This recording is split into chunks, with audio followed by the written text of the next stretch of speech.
कैसे तामीर हुए महल, कैसे खिश्त हुए संग, आइए जानते हैं शहर दिल्ली के बदलते रंग। कैसे तामीर हुए महल, कैसे खिश्त हुए संग, आइए जानते हैं शहर दिल्ली के बदलते रंग।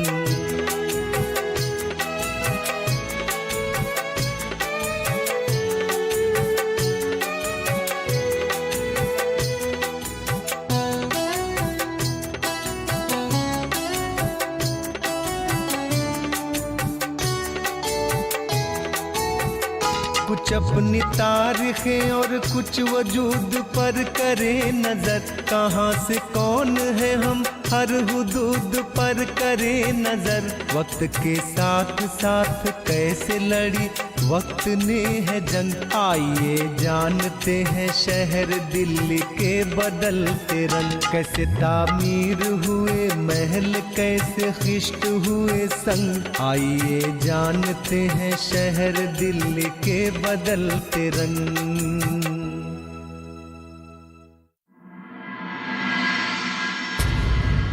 कहते हैं गुजरा हुआ वक्त अपने पीछे एक मुकम्मल तारीख और तजुर्बों का सरमाया छोड़ जाता है। आज हम कुछ ऐसी ही दास्तानों का जिक्र करेंगे जो दिल्ली शहर की अर्ज़े पाक जमीन की तहों में दफन है। ये तमाम हकीकतें इंसानी वजूद से लेकर उसकी एक जगह से दूसरी जगह डेरा डालने की फितरत और सफर का दस्तावेजी नमूना है। दिल्ली कैसे बसी, यहाँ इंसान ने पहली बार कैसे, कब और क्यों डेरा डाला, यहाँ वक्त के साथ साथ कैसे सल्तनतों का आफताब तुलू और गुरूब हुआ। आइए वक्त की तहों के नीचे खामोश पड़े इन सभी सबूतों और सवालों को खंगालते हुए हम अपनी इस दिल्ली का सफर शुरू करते हैं।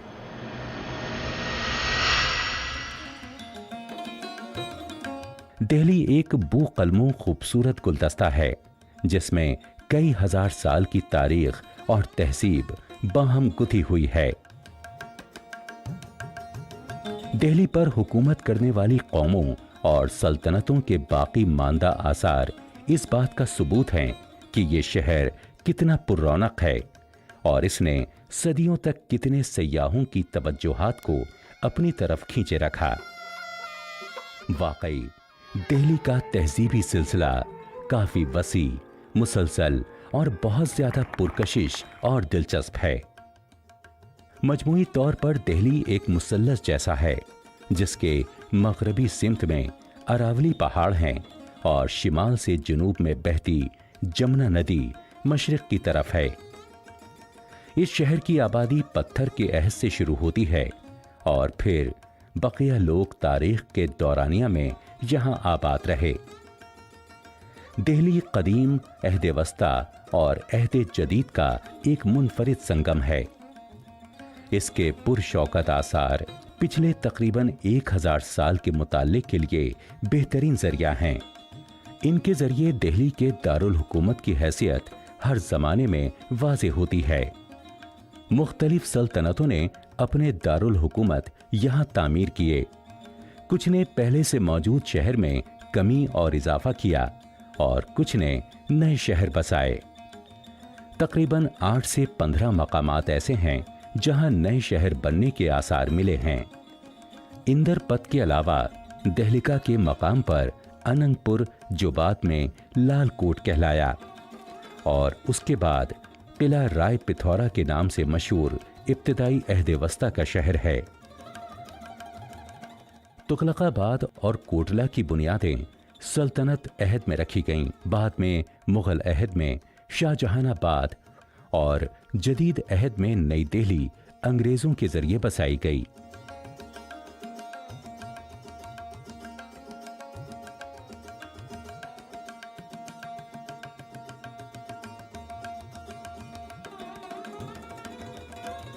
इनके आसार और खंडरात में किले, महलात, गुंबद, खानकाहें, मेहमान खाने, बावड़ियां, यादगारें और बाजार शामिल हैं। साथ ही मकामी लोगों की रिहाइशगाहें भी शामिल हैं।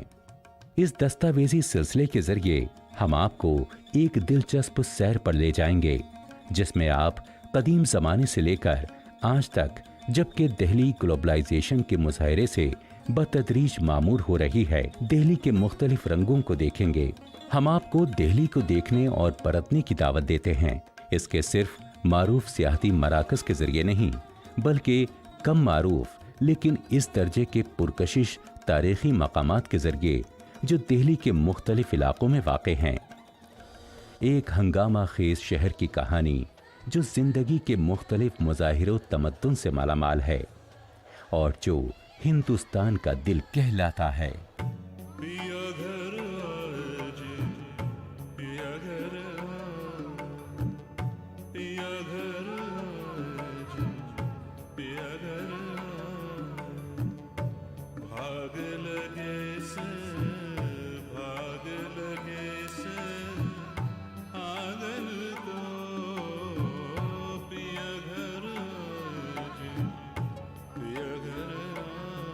दिल्ली में तबैयाती तब्दीली का एक तवील और पेचीदा दौर रहा है।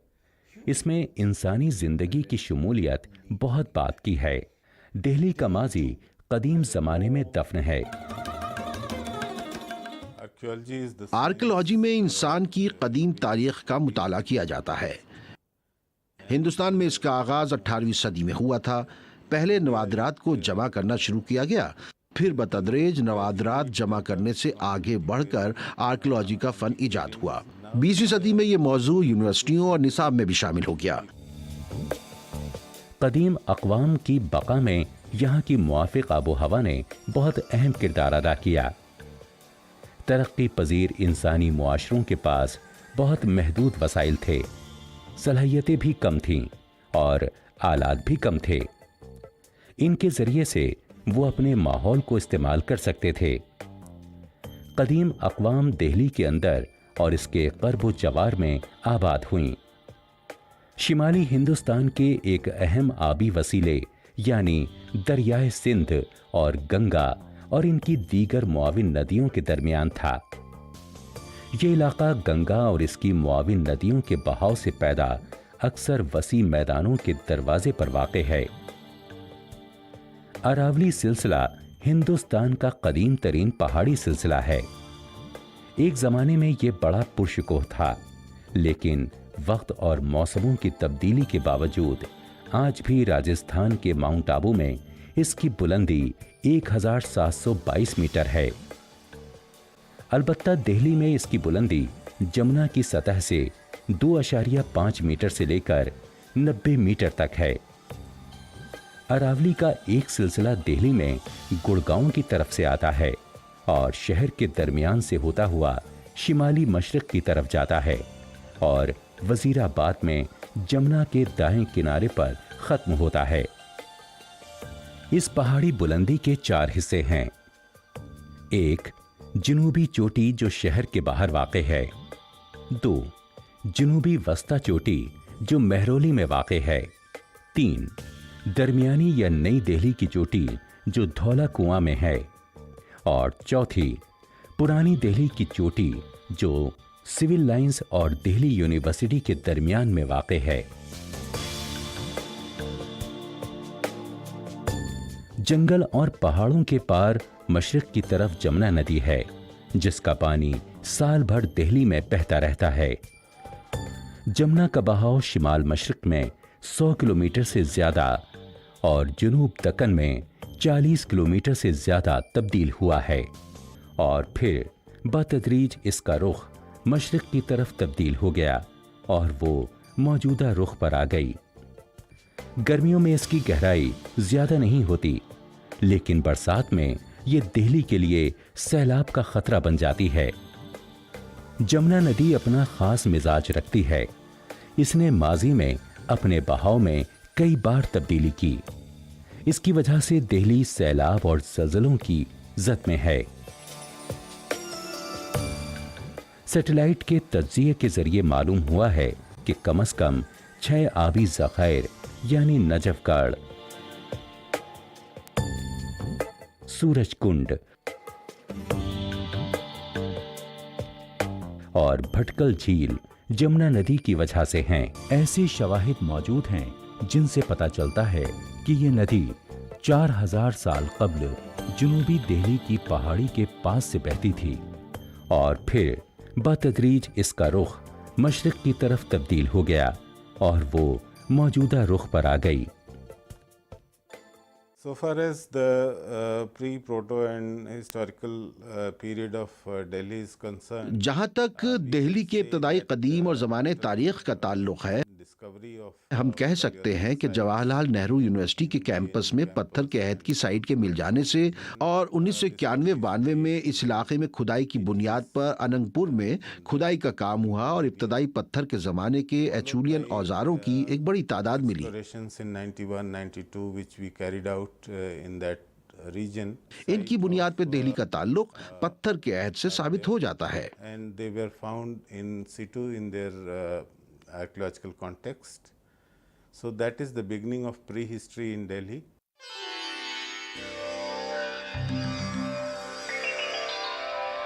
कदीम ज़माने की कौमें हमेशा अपने लिए ख्वाबों की सरजमीन तलाश करती रहीं, जहां वो अमन और शांति के साथ रह सकें, जहां साल भर बहने वाला पानी, हवा और आसपास बड़ी तादाद में जंगलाती जिंदगी हो, ताकि सैलाब या सूखा पड़ने के हालात में वो अपनी जिंदगी की बका की जद्दोजहद कर सकें। पत्थर के अहद के बहुत से आसार दिल्ली में मिले हैं, जो जमुना नदी के किनारे और अरावली पहाड़ से फूटने वाले चश्मों के किनारे थे। जनूबी दिल्ली में ये चश्मे वल्लभगढ़ इलाके में मशरिक की तरफ बहते हैं। इनमें एक बहुत अहम भुरिया नाला है जो अनंगपुर के पास मशरकी सिमत में बहता है और जमुना नदी में मिल जाता है। अगरचे पुराने चश्मे ज्यादातर खत्म हो गए और जो बाकी हैं वो साहिलों और चश्मों के बनने की वजह से अपने माजी का धुंधला नक्श हैं। ऋग्वेद संहिता के मुताबिक जमुना का नाम यामी नाम से निकला है, जो दरअसल धर्म और मौत के देवता यम की बहन का नाम है।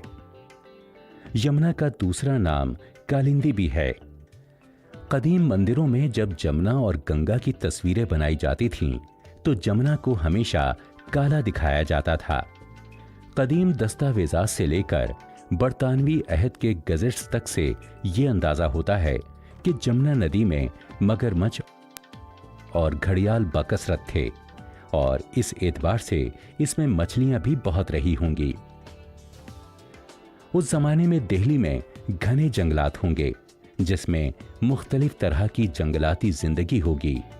तेंदुए, गीदड़, मोर, नीलगाय, बत्तख, दलदली चिड़िया, नेवला, भेड़िए, बंदर, लकड़बग्घे, हिरन, बटेर, तीतर और मुख्तलिफ तरह के सांप कसरत से रहे होंगे। यहां पर बसने वाले इनके शिकार पर अपनी गुजर बसर करते होंगे।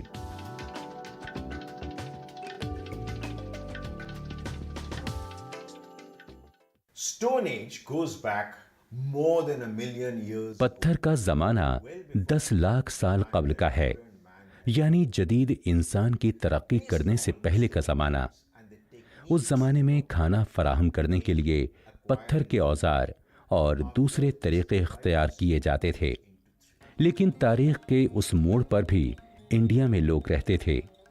साइंसी इस्तिलाह में इनको होमो इरेक्टस यानी मकान बनाने वाले लोग कहते हैं। ये सीधे खड़े होकर चलते थे, खाने के लिए शिकार और अपनी जमीनों की बड़ी लगन से हिफाजत करते थे। इनकी खासी जहनी तरक्की हो चुकी थी और वो समझ गए थे कि खाने और पानी के बगैर वो जी नहीं सकते। और साथ ही मयारी जाए रिहाइश वही हो सकती थी जो पीने के पानी के करीब हो और इतनी ऊंचाई पर हो जहां से वो किसी भी मुदाखलतकार की हरकत को देख सकें और अपना दिफा कर सकें, और ज्यादा खतरनाक दुश्मन होने की सूरत में किसी महफूज मकाम पर चले जाएं। वो आग के बारे में भी जानते थे, पत्थर के खाम औजार बनाया करते थे और शिकार या दूसरे कबीले के लोगों को कत्ल करने के लिए उनका इस्तेमाल करते थे। इन असबाब से वो अरावली पहाड़ों पर रहने पर मजबूर हो गए, लेकिन जल्द ही उनको एक ज्यादा खतरनाक, ज्यादा शोरा पुश्त और दूसरे बर्रे आजम से सफर करके आने वाले दुश्मन का सामना करना पड़ा, जो उनके मुकाबले में जिस्मानी और दिमागी तौर पर ज्यादा ताकतवर थे। तजिया निगारों के नताइज से अंदाजा होता है कि अफ्रीका से सबसे पहले 60,000 कब्ल जुनूब मशरिक एशिया की तरफ हिजरत हुई। ये बड़े अज़्म व हौसले वाले, नाकाबिल शिकस्त तवानाइयों और उम्मीदों के हामिल थे।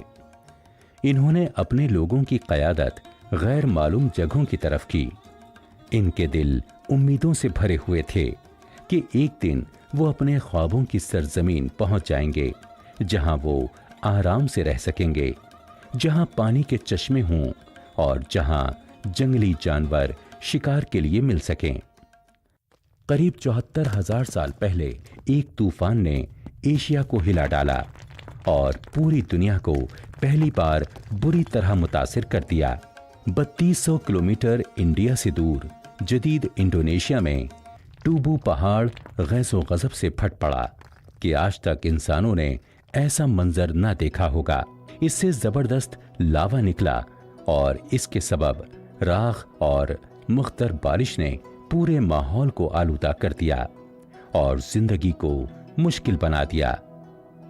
घटे हुए वसाइल के लिए पुराने और नए बाशिंदों के दरमियान खौफनाक मुसाबकत हुई, क्योंकि इंडिया की सरजमीन सेहरा में बदल गई और यहाँ जिंदगी निहायत दुश्वार हो गई। इस कश्मकश में नए बाशिंदे यानी हमारे आबाओ अजदाद जीते और इनको इंडिया और दुनिया के दूसरे हिस्सों में गुजर बसर के मौके मिले। यूरोप, ऑस्ट्रेलिया और जनूबी अफ्रीका में पत्थर के जमाने की रॉक पेंटिंग यानी चट्टानी तस्वीर कशी की वाज़ी अलामतें मौजूद हैं। इनमें जानवरों की तस्वीरें बकसरत हैं और बाज़ तस्वीरों में शिकार की रसूमात का जिक्र है। हिंदुस्तान में ऐसे रॉक पेंटिंग की निशानियां बहुत कम हैं। शायद इसकी वजह यह है कि मुल्क में ज्यादातर पेंटिंग वक्त के साथ बर्बाद हो गईं। पत्थर के जमाने के ये लोग, जिनको माहिरीन उलूम इंसानी जमाती सोसाइटी कहते हैं, इनमें कमोबेश 100 लोगों की एक जमात होती थी। ये लोग खाना बदोश किस्म के हुआ करते थे, जो शिकार और ग़िज़ाई पौधों के एतबार से अपनी जगह को बदलते रहते थे। इस जमात के लोग रिश्तों से बंधे होते थे। जमात के अंदर इसको दस्तयाब वसाइल पर किसी एक फर्द का कब्जा नहीं होता था। जमात के लोगों का रवैया ताकत नहीं बल्कि रसूम और इखलाक वगैरह की बुनियाद पर तय होता था। इस दौर में दिल्ली की कुल आबादी का चंद हजार नफूस पर मुश्तमिल होने का अंदाजा किया जा सकता है।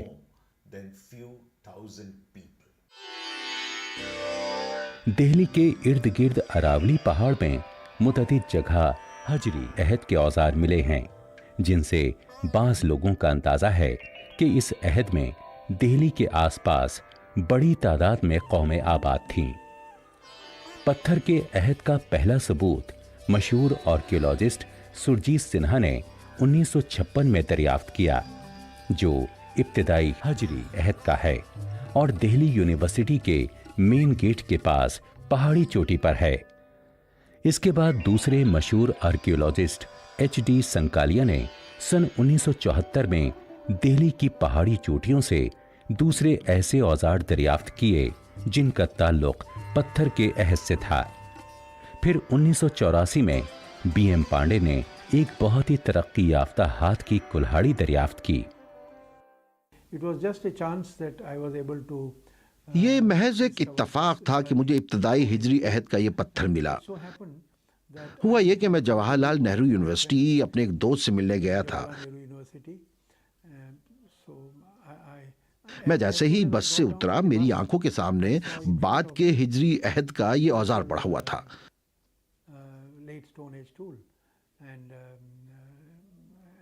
थोड़ी देर को तो मुझे अपनी आंखों पर यकीन ही नहीं आया, लेकिन फिर ये सोचकर कि जवाहरलाल नेहरू यूनिवर्सिटी से हिजरी अहद के नमूने पहले भी मिल चुके हैं, मैंने अपनी हैरत कम की।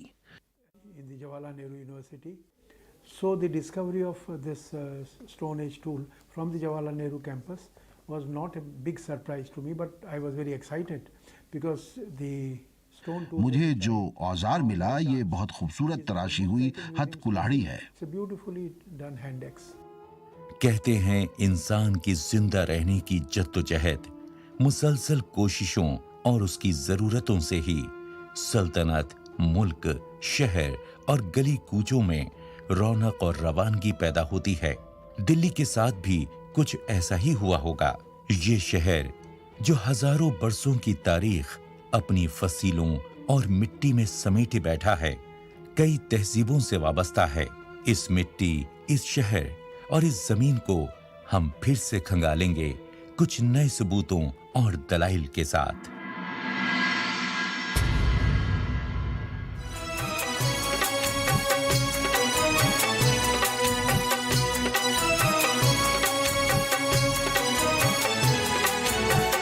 कैसे तामीर हुए महल, कैसे खिश्त हुए संग, आइए जानते हैं शहर दिल्ली के बदलते रंग। कैसे तामीर हुए महल, कैसे खिश्त हुए संग, आइए जानते हैं शहर दिल्ली के बदलते रंग।